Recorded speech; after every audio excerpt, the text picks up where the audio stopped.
हार और जीत के फैसले का इंतज़ार ना करो, कुछ पल के सुकून को स्वीकार ना करो। जब तक नशा है, जुनून है, कुछ कर गुजरो। बेवजह कीमती वक्त को बेकार ना करो, बेवजह कीमती वक्त को बेकार ना करो। नमस्कार दोस्तों, मैं दलजीत सिंह आपके सामने उपस्थित हूँ एक नई वीडियो के साथ। आज की इस वीडियो में हम उत्तराखंड पंचायती राज व्यवस्था के बारे में विस्तार पूर्वक जानने का प्रयास करेंगे। टॉपिक एग्ज़ाम की दृष्टि से बहुत ही महत्वपूर्ण है। छात्र जो है इस टॉपिक को ध्यानपूर्वक नहीं पढ़ते हैं, यहाँ से बहुत सारे प्रश्न बनते हैं। आइए हम उत्तराखंड पंचायती राज व्यवस्था को समझने से पहले पंचायती राज व्यवस्था के बारे में हमारे संविधान में किन किन बातों का जिक्र किया गया है इसको समझने का प्रयास करते हैं। हमारे भारत के संविधान के भाग 9 जो है वो पंचायती राज व्यवस्था से संबंधित है। भाग 9 में अनुच्छेद 243 में 243A से लेकर के O तक जो है पंचायती राज व्यवस्था की बात की गई है। अगर हम अनुसूचियों की बात करें, हमारे संविधान में 12 अनुसूचियां हैं। मूल संविधान में 8 अनुसूचियां थी, 4 अनुसूचियां बाद में जोड़ी गई हैं। तो 11वीं अनुसूची जो है वो पंचायती राज व्यवस्था से संबंधित है, जिसमें पंचायती राज व्यवस्था से बारे में 29 विषय दिए गए हैं। इन 29 विषयों में से उत्तराखंड सरकार द्वारा केवल 14 विषयों को अपनाया गया है। 11वीं अनुसूची को 73वें संविधान संशोधन द्वारा 1993 में जोड़ा गया है। तो पूछा जाता है क्वेश्चन, किस संविधान संशोधन द्वारा 11वीं अनुसूची को जोड़ा गया? तो आपको बताना है 73वें संविधान संशोधन द्वारा। पंचायती राज व्यवस्था की शुरुआत जो है 2 अक्टूबर 1959 ईस्वी को राजस्थान के नागौर जिले से की गई थी। पंडित जवाहरलाल नेहरू उस समय भारत देश के प्रधानमंत्री थे, उनके द्वारा ही राजस्थान के नागौर जिले में पंचायती राज व्यवस्था की शुरुआत की गई थी। उत्तराखंड पंचायती राज व्यवस्था का ढांचा जो है वो त्रिस्तरीय है। शीर्ष निकाय के रूप में जिला पंचायत है, फिर क्षेत्र पंचायत है और फिर ग्राम पंचायत है। अगर हम इस पंचायती राज व्यवस्था की बात करें तो यहाँ पर आपको 2 प्रकार के जो हैं इसका संचालन करने के लिए यहाँ पर अधिकारी मिलेंगे, यहाँ कार्यकर्ता मिलेंगे। एक वह जो स्थायी रूप से रहेगा और एक वह जो जनता के द्वारा चुना जाएगा। जिला पंचायत जो है इसका सचिव जो होता है वो मुख्य विकास अधिकारी होता है, जो कि एक प्रशासनिक अधिकारी होता है। परीक्षा पास करके ये अधिकारी आता है यहाँ पर। और ग्राम पंचायत की बात करें तो ग्राम पंचायत जो होती है इसका ग्राम प्रधान जो होता है ये प्रत्यक्ष निर्वाचन द्वारा, यानी कि जनता में प्रत्येक वह सदस्य जो 18 वर्ष या उससे अधिक आयु प्राप्त कर चुका है वो इसका चुनाव करते हैं। वार्ड मेंबर जो है इनका भी चुनाव जो है जनता प्रत्यक्ष रूप से करती है और वार्ड मेंबर की जो संख्या है 5 से लेकर के 15 तक हो सकती है। क्षेत्र पंचायत की बात करें हम, जिसको हम ब्लॉक प्रमुख बोल देते हैं, है ना। तो क्षेत्र पंचायत का जो सचिव होता है वो होता है आपका BDO, ब्लॉक डेवलपमेंट ऑफिसर। और अध्यक्ष की बात करें तो अध्यक्ष होता है ब्लॉक प्रमुख। ब्लॉक प्रमुख जो है सीधा जनता के द्वारा नहीं चुना जाता है। जनता जो है वो क्षेत्र पंचायत सदस्यों का चुनाव करती है और क्षेत्र पंचायत सदस्य जो हैं वो ब्लॉक प्रमुख का चुनाव करते हैं। तो इस प्रकार एग्जाम में अगर पूछा जाए कि ब्लॉक प्रमुख का चुनाव जो है वो जनता प्रत्यक्ष रूप से करती है या अप्रत्यक्ष रूप से, तो ब्लॉक प्रमुख का चुनाव जो है जनता अप्रत्यक्ष रूप से करती है। जबकि क्षेत्र पंचायत सदस्य जो हैं इनका चुनाव जो है BDC बोलते हैं जिन्हें, इनका चुनाव जनता प्रत्यक्ष रूप से करते हैं। इसी प्रकार एक उप ब्लॉक प्रमुख होता है, इसका चुनाव भी जनता क्या करती है? अप्रत्यक्ष रूप से करती है, यानी कि इसको भी BDC सदस्य ही चुनते हैं। BDC सदस्यों की जो संख्या है वो 20 से लेकर के 40 तक हो सकती है, यानी न्यूनतम संख्या 20 हो सकती है और अधिकतम 40 हो सकती है। जिला पंचायत अध्यक्ष और उपाध्यक्ष जो है इनका चुनाव अप्रत्यक्ष रूप से होता है। जनता जो है सीधे जिला पंचायत सदस्यों का चुनाव करती है। जिला पंचायत सदस्य जो है अपने में से ही एक को जिला पंचायत अध्यक्ष और एक को जिला पंचायत उपाध्यक्ष चुनते हैं। जिला पंचायत सदस्यों का चुनाव जो है वो किसके द्वारा होता है? प्रत्यक्ष विधि द्वारा, यानी कि 18 वर्ष की आयु प्राप्त वोटर जो हैं वो इसको चुनेंगे। जिला पंचायत सदस्य, क्षेत्र पंचायत और ग्राम प्रधान जो है वो कितने हैं, इनको हम एक बार जानने का प्रयास करते हैं। हमारी जो जिला पंचायतें हैं वो कितनी हैं? 13 हैं। अगर जिला पंचायत सदस्यों की बात करें तो कुल जिला पंचायत सदस्य उत्तराखंड में जो है वो कितने हैं? 388 है। क्षेत्र पंचायत की बात करें तो हमारे ब्लॉक कितने हैं, ब्लॉक है 95, क्षेत्र पंचायतें भी कितनी होंगी, 95 होंगी। और इसमें जो कुल सदस्य हैं यानी कि बीडीसी जो हैं हमारे वो कितने हैं, वो है 3208।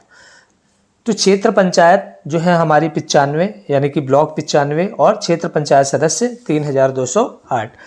ग्राम पंचायतें जो हैं हमारी कुल कितनी हैं, 7950 हैं। सर्वाधिक ग्राम पंचायतें जो हैं वो हमारी पौड़ी गढ़वाल में हैं, 1208 इनकी संख्या है। और अगर सबसे कम की बात करें तो सबसे कम जो ग्राम पंचायतें हैं वो हमारी चंपावत में है, ये कितनी है, 313 है। जिला पंचायत का जो सचिव होता है वो कौन होता है, मुख्य विकास अधिकारी। जिला पंचायत सचिव को क्या बोलते हैं, मुख्य विकास अधिकारी बोलते हैं। और जो क्षेत्र पंचायत का सचिव होता है उसको क्या बोलते हैं हम, बीडीओ। राज्य गठन के बाद प्रथम ग्राम पंचायत के चुनाव सन 2002-2003 में हुए थे। वर्तमान में जो ग्राम पंचायतें हैं उसमें महिलाओं का आरक्षण 50% कर दिया गया है। कब से किया गया है ये, मार्च 2008 से। मार्च 2008 से ग्राम पंचायतों में महिलाओं का आरक्षण कितना कर दिया गया है, 50%। इससे पहले जो था महिलाओं का आरक्षण कितना था ग्राम पंचायतों में, 33% था।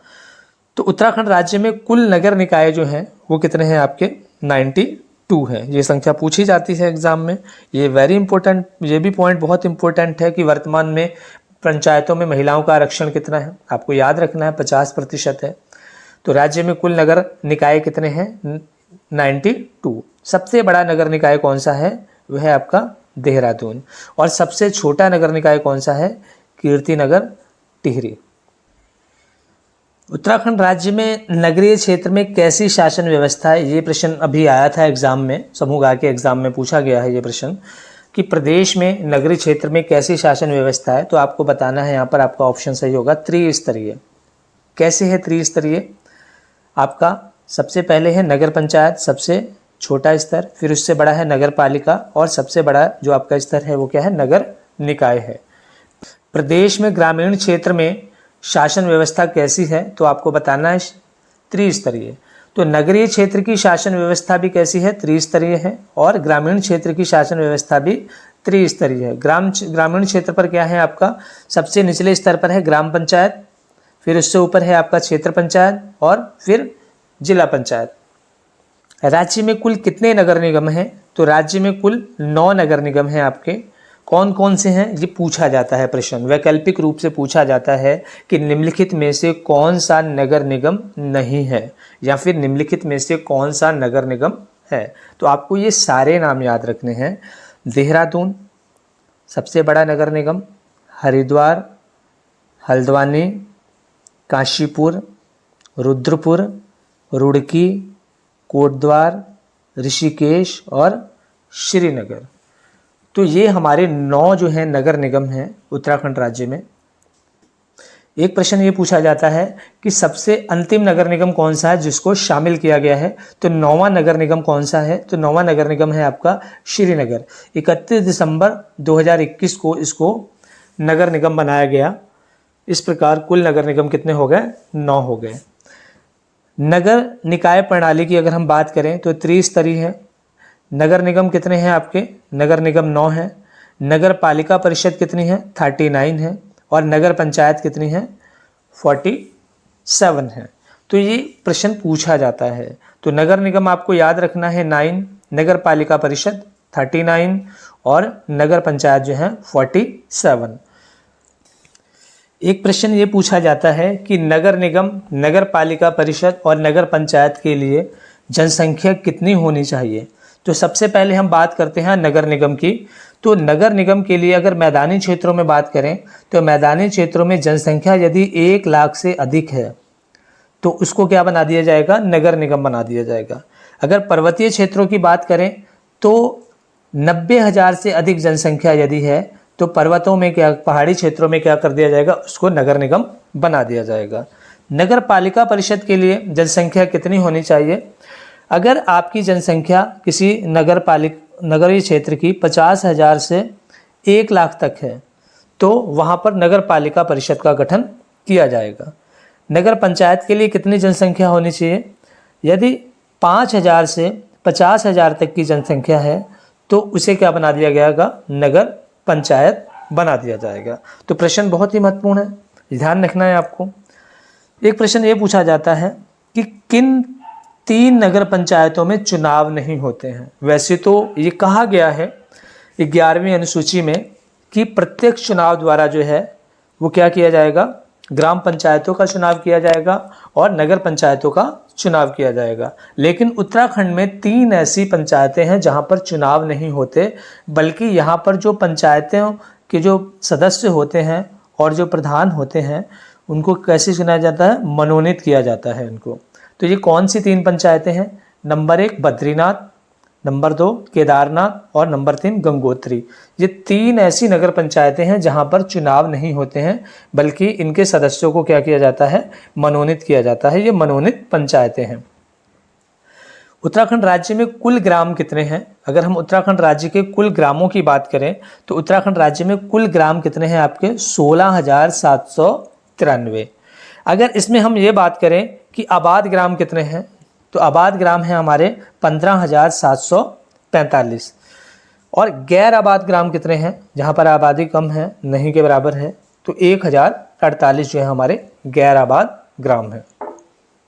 सर्वाधिक आबाद ग्राम किस जिले में है? सर्वाधिक आबाद ग्राम जो हैं वो आपके पौड़ी जिले में है और 3,142 जो है आबाद ग्राम है। सबसे कम आबाद ग्राम